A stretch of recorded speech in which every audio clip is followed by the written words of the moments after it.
नमस्कार मित्रों, आज मैं मुंशी प्रेमचंद जी की अमर कहानियों में से एक कहानी सौत सुनाने जा रही हूँ। यदि आप इस चैनल पर नए हैं तो प्लीज़ सब्सक्राइब कर लीजिए। लीजिए सुनिए कहानी सौत। जब रजिया के 2-3 बच्चे होकर मर गए और उम्र ढल चली तो रामू का प्रेम उससे कुछ कम होने लगा। दूसरे ब्याह की धुन सवार हुई। आए दिन रजिया से बकझक होने लगी। रामू एक न एक बहाना खोजकर रजिया पर बिगड़ता और उसे मारता और अंत को नई स्त्री ले ही आया। इसका नाम था दासी। चंपई रंग था, बड़ी बड़ी आंखें, जवानी की उम्र, पीली कुशांगी। रजिया भला इस नवयौवना के सामने कहाँ जचती। फिर वह जाते हुए स्वामित्व को जितने दिन हो सके अपने अधिकार में रखना चाहती थी। बिगड़ते हुए छप्पर को थुनियों से संभालने की चेष्टा कर रही थी। इस घर को उसने मर मर कर बनाया है, उसे सहज ही में नहीं छोड़ सकती। वह इतनी बेसमझ नहीं है कि घर छोड़कर चली जाए और दासी राज करे। एक दिन रजिया ने रामू से कहा, मेरे पास साड़ी नहीं है, जाकर ला दो। रामू उसके एक दिन पहले दासी के लिए अच्छी सी चुंदरी लाया था। रजिया की मांग सुनकर बोला, मेरे पास अभी रुपया नहीं था। रजिया को साड़ी की उतनी चाह न थी जितनी रामू और दसिया के आनंद में विघ्न डालने की। बोली, रुपए नहीं थे तो कल अपनी चहती के लिए चुंदरी क्यों लाए? चुंदरी के बदले उसी दाम में 2 साड़ियाँ लाते तो एक मेरे काम ना आ जाती। रामू ने स्वेच्छा भाव से कहा, मेरी इच्छा, जो चाहूँगा करूँगा। तू बोलने वाली कौन है? अभी उसके खाने खेलने के दिन है। तू चाहती है उसे अभी से नून तेल की चिंता में डाल दूँ? यह मुझसे ना होगा। तुझे ओढ़ने पहनने की साध है तो काम कर। भगवान ने क्या हाथ पर नहीं दिए? पहले तो घड़ी रात कर उठकर काम धंधे में लग जाती थी, अब उसकी डाह में पहर दिन तक पड़ी रहती है। तो रुपए क्या आकाश से गिरेंगे? मैं तेरे लिए अपनी जान थोड़े ही दे दूंगा।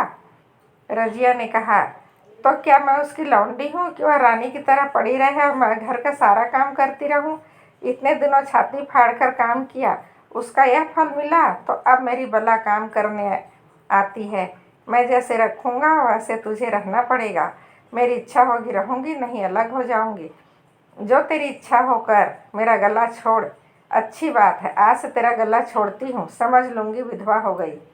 रामू दिल में इतना तो समझता था कि यह गृहस्थी रजिया की जोड़ी हुई है। चाहे उसके रूप संभव था कुछ देर बाद वह जाकर रजिया को मना लेता, पर दासी भी कूटनीति में कुशल थी। उसने नगर में लोहे पर चोटें जमाना शुरू की। बोली, आज देवी की किस बात पर बिगड़ रही थी? रामू ने उदास मन से कहा, तेरी चुंदरी के पीछे रजिया महाभारत मचाए हुए है। अब कहती है अलग रहूंगी। मैंने कह दिया, तेरी जो इच्छा है कर। दस्यु ने आंखें मटका कर कहा, यह सब नखरे हैं कि आकर हाथ पांव जोड़े मनावन करे और कुछ नहीं। तुम चुपचाप बैठे रहो, 2-4 दिन में आप ही गर्मी उतर जाएगी। तुम कुछ बोलना नहीं, उसका मिजाज और आसमान में चढ़ जाएगा। रामू ने गंभीर भाव से कहा, दासी, तुम जानती हो वह कितनी घमंडिन है। वह मुंह से जो बात कहती है उसे करके छोड़ती है। रजिया को भी रामू से ऐसी कृतज्ञता की आशा न थी। अब वह पहले किसी सुंदर नहीं है, इसलिए रामू का उससे प्रेम नहीं है। पुरुष चरित्र में यह कोई असाधारण बात न थी, लेकिन रामू उससे अलग रहेगा, इसका उससे विश्वास था। यह घर उसी ने पैसा जोड़कर बनवाया था। गृहस्थी भी उसी की जोड़ी हुई है। अनाज का लेन देन उसी ने शुरू किया। इस घर में आकर उसने कौन कौन से कष्ट नहीं झेले, इसलिए तो कि पौरुष थक जाने पर एक टुकड़ा चैन से खाएगी और पड़ी रहेगी। और आज वह इतनी निर्दयता से दूध की मक्खी की तरह निकाल कर फेंक दी गई। रामू ने इतना भी नहीं कहा, तू अलग नहीं रह पाएगी। मैं या खुद मर जाऊंगा या तुझे मार डालूंगा, पर तुझे अलग ना होने दूंगा। तुझसे मेरा ब्याह हुआ है, हंसी ठट्ठा नहीं है। तो जब रामू को उसकी परवाह नहीं है तो वह रामू को क्यों परवाह करे? क्या सभी स्त्रियों के पुरुष बैठे होते हैं? सभी के माँ बाप बेटे पोते होते हैं? आज उसके लड़के जीते होते तो मजाल थी कि यह नहीं स्त्री लाते और मेरी दुर्गति करते। इस निर्दयी को मेरे पर इतनी भी दया न आई। नारी हृदय की सारी परवस्था इस अत्याचार से विद्रोह करने लगी। वही आग जो मोटी लकड़ी को स्पर्श भी नहीं कर सकती, फूस को जलाकर भस्म कर देती है। दूसरे दिन रजिया एक दूसरे गांव में चली गई। उसने अपने साथ कुछ न लिया। जो साड़ी उसके देह पर थी वही उसकी सारी संपत्ति थी। विधाता ने उसके बालकों को पहले ही छीन लिया था, आज घर भी छीन लिया। रानू उस समय दासी के साथ बैठा हुआ आमोद विनोद कर रहा था। रजिया को जाते देखकर शायद वह समझ न सका कि वह चली जा रही है। रजिया ने यही समझा। इस तरह चोरों की भांति वह जाना न चाहती थी। वह दासी को, उसके पति को और सारे गांव को दिखा देना चाहती थी वह इस घर से धेले की भी चीज़ नहीं ले जा रही है। गांव वालों की दृष्टि में रामू का अपमान करना ही उसका लक्ष्य था। उसके चुपचाप चले जाने से तो कुछ भी न होगा।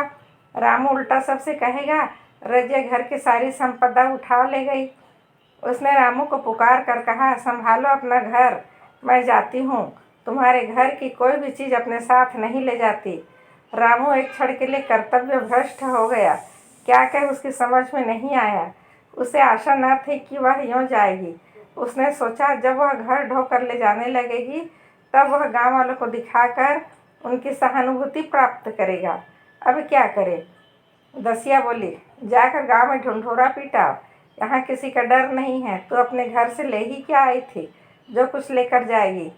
रजिया ने उसके मुंह न लगकर रामू ही से कहा, सुनते हो अपनी चहेती की बातें, फिर भी मुंह नहीं खुलता।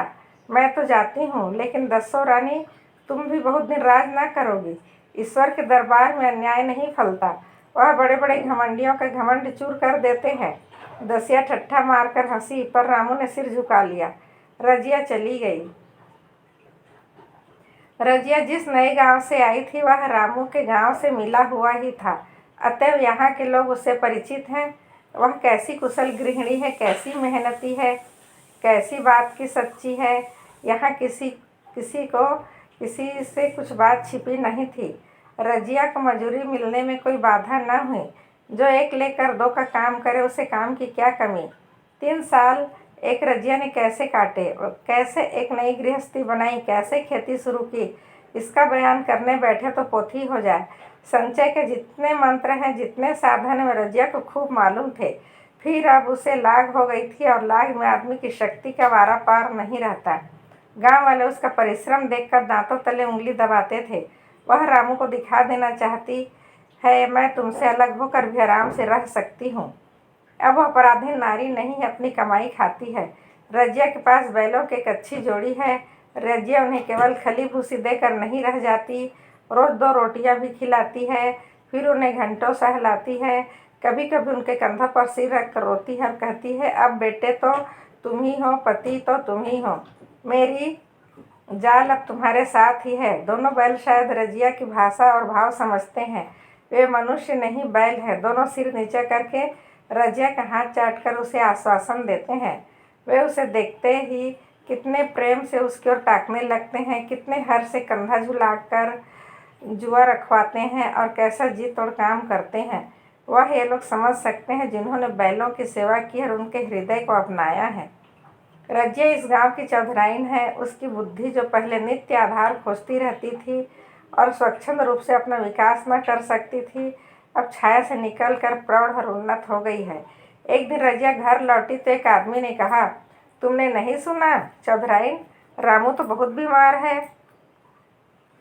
सुना 10 लंघन हो गए हैं। रजिया ने उदासीनता से कहा, जुड़ी है क्या? जुड़ी नहीं, कोई दूसरा रोग है। बाहर खाट पर पड़ा था, मैंने पूछा कैसा जी है रामू, तो रोने लगा। बुरा हाल है, घर में एक पैसा भी नहीं है, दवा दारू करे। दसिया का एक लड़का हुआ है, वह तो पहले भी काम धंधा न करती थी, अब तो लड़कोरी है, कैसे काम करने आए। सारी मार रामू के सिर जाती है, फिर गहने चाहिए, नई दुल्हनिया, यूँ कैसे रहे। रजिया ने घर जाते हुए कहा, जो जैसा करेगा आप भोगेगा, लेकिन अंदर उसका जी न लगा। वह एक क्षण में फिर बाहर आई। शायद उस आदमी से कुछ पूछना चाहती थी और इस अंदाज से पूछना चाहती थी मानो उसे कुछ परवाह नहीं, पर वह आदमी चला गया था। रजिया ने पूरा पश्चिम जा जाकर देखा, वह कहीं न मिला। तब रजिया द्वार के चौखट पर बैठ गई। उसे वे शब्द याद है जो उसने 3 साल पहले रामू के घर से चलते समय कहे थे। उस वक्त जलन में उसने वह शाप दिया था। अब वह जलन न थी, समय ने उसे बहुत कुछ शांत कर दिया था। रामू और दासी की हीनावस्था ईर्ष्या के योग्य नहीं, दया के योग्य थी। उसने सोचा, रामू को 10 लंघन हो गए हैं तो अवश्य उसकी दशा अच्छी न होगी। कुछ ऐसा मोटा ताजा तो पहले भी ना था, 10 लंघन ने तो बिल्कुल ही घुला डाला होगा। फिर इधर खेती बाड़ी में भी टोटा ही रहा। खाने पीने में भी ठीक ठाक न मिला होगा। पड़ोसी की एक स्त्री ने आग लेने के बहाने आकर पूछा, सुना रामू बहुत बीमार है, जो जैसी करेगा वैसा ही पाएगा। तुम्हें इतनी बेदर्दी से निकाला है कि कोई अपने बैरी को भी ना निकालेगा। रजिया ने टोका, नहीं दीदी, ऐसी बात न थी। वे बेचारे कुछ बोले ही नहीं। मैं चली तो सिर झुका लिया। दसिया के कहने में आकर वह चाहे जो कुछ कर बैठे हों। यह तो मुझे कभी कुछ नहीं कहा। किसी की बुराई क्यों करूं? फिर कौन मर्द ऐसा है जो औरतों के बस नहीं हो जाता? दसिया के कारण उनकी यह दशा हुई है। पड़ोसी ने आग न मांग कर मुँह फेर कर चली गई। रजिया ने कलसा और रस्सी उठाई और कुएं पर पानी खींचने गई। बैलों को सानी पानी देने की बेला आ गई, पर उसकी आंखें उस रास्ते की ओर लगी हुई थी जो मलसी रामू के गांव को जाता था। कोई उसे बुलाने अवश्य ही आ रहा होगा। नहीं, बिना बुलाए वह कैसे जा सकती है? लोग कहेंगे आखिर दौड़ी आई ना।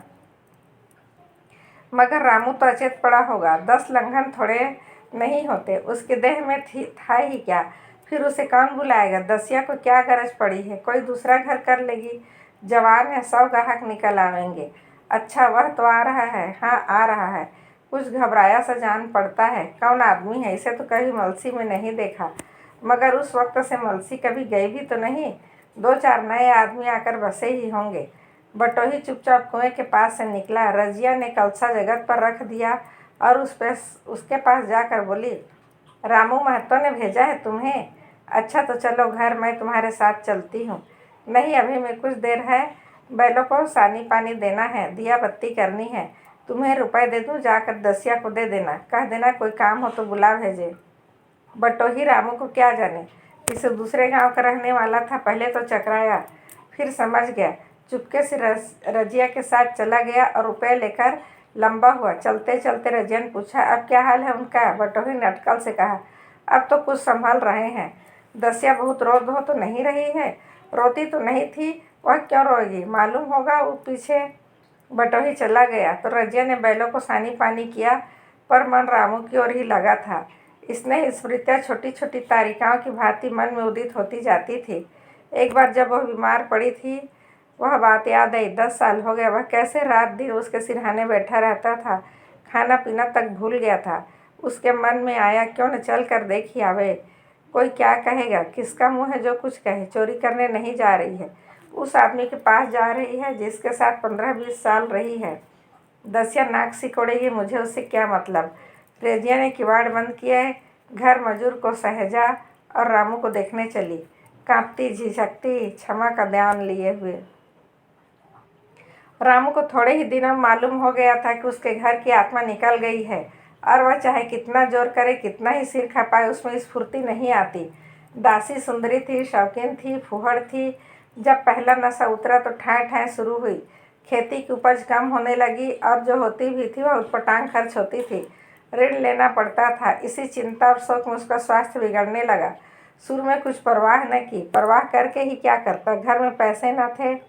अतः दवाइयों की चिकित्सा की बीमारी की जड़ और मजबूत कर दी। आज 10-12 दिन से उसका दाना पानी छूट गया था। मौत के इंतजार में खाट पर पड़ा कराह रहा था, और वह दशा हो गई थी जब हम भविष्य निश्चित होकर अतीत में विश्राम करते हैं। जैसे कोई गाड़ी आगे का रास्ता बंद पाकर पीछे लौटे। रजिया को याद करके वह बार बार रोता और दासी को कोसता, तेरे ही कारण मैंने उसे घर से निकाला। वह क्या गई, लक्ष्मी चली गई। मैं जानता हूँ, अब भी बुलाऊं तो दौड़ी आएगी, लेकिन बुलाऊं किस मुँह से? एक बार वह आ जाती तो उससे अपने अपराध क्षमा करा लेता, फिर मैं खुशी से मरता, और लालसा नहीं है। सहसा रजिया ने आकर उसके माथे पर हाथ रखते हुए कहा, कैसा जी है तुम्हारा?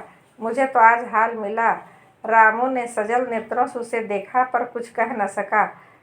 दोनों हाथ जोड़कर उसे प्रणाम किया, पर हाथ जुड़े ही रह गए और आंखें उलट गई। लाश घर में पड़ी थी। रजिया रोती थी। दसिया चिंतित थी। घर में रुपए का नाम नहीं। लकड़ी तो चाहिए ही, उठाने वाले भी जलपान करेंगे ही। कफन के बगैर लाश उठेगी कैसे? 10 से कम खर्च न था। यहाँ घर में 10 पैसे भी नहीं। डर रही थी कि आज गहन आफत आई। ऐसी कीमती भारी गहने ही कौन थे? किसान की बिसात ही क्या? 2-3 नग बेचने से 10 मिल जाएंगे, मगर और हो ही क्या सकता। उसने चौधरी के लड़के को बुलाकर कहा, देवर जी, यह बेड़ा कैसे पार लागे। गांव में कोई धेले का भी विश्वास करने वाला नहीं। मेरे गहने हैं, चौधरी से कहो इन्हें गिरव रख कर आज का काम चलाए, फिर भगवान मालिक है। रजिया से क्यों नहीं मांग लेती। सच से रजिया आंखें पोंछते हुए आ निकली। कान में भनक पड़ी। पूछा, क्या है जोखू, क्या सलाह कर रहे हो। अब मिट्टी उठाओगे कि सलाह की बेला है। हाँ, उसी का सरंजाम कर रहा हूँ। रुपए पैसे तो वहाँ होंगे नहीं, बीमारी में खर्च हो गए होंगे। इस बेचारी को तो मझधार में लाकर छोड़ दिया। तुम लपक कर उस घर चले जाओ भैया, कौन दूर है। पूंजी लेते जाओ। मंजूर से कहना भंडार से 50 रुपये निकाल दे। कहना ऊपर की पटरी पर रखे हैं। वह तो पूंजी लेकर उधर गया। उधर दसिया राजो के पैर पकड़कर रोने लगी। वह नापे के शब्द उसके हृदय में बैठ गए। उसने देखा रजिया में कितनी दया, कितनी क्षमा है। रजिया ने उसे छाती से लगाकर कहा, क्यों रोती है बहन। वह चला गया, मैं तो हूँ, किसी बात की चिंता न कर। इसी घर में हम और तुम दोनों उसके नाम पर बैठेंगी। मैं वहाँ भी दिखूंगी, यहाँ भी देखूंगी। धाप भर की बात ही क्या, कोई तुमसे गहने पाते मांगे तो मत देना। दसिया का जी होता कि सिर पटक कर मर जाए। इसे उसने कितना जलाया, कितना रुलाया और घर से निकाल कर छोड़ा। रजिया ने पूछा, जिस के रुपए हो सूरत करके मुझे बता देना, मैं झगड़ा नहीं रखना चाहती। बच्चा दुबला क्यों हो रहा है। दसिया बोली, मेरे दूध होता ही नहीं। गाय जो तुम छोड़ गई थी वह मर गई, दूध नहीं पीता। राम राम, बेचारा मुरझा गया। मैं कल ही गाय लाऊंगी, सभी गृहस्थी उठा लाऊंगी। वहाँ क्या रखा है। लाश उठी। रजिया उसके साथ गई। दाह कर्म किया, भोज हुआ, कोई 200 रुपये खर्च हो गए, किसी से मांगने ना पड़े। दसिया के जौहर भी इस त्याग की आँच में निकल आए, विलासिनी सेवा की मूर्ति बन गई।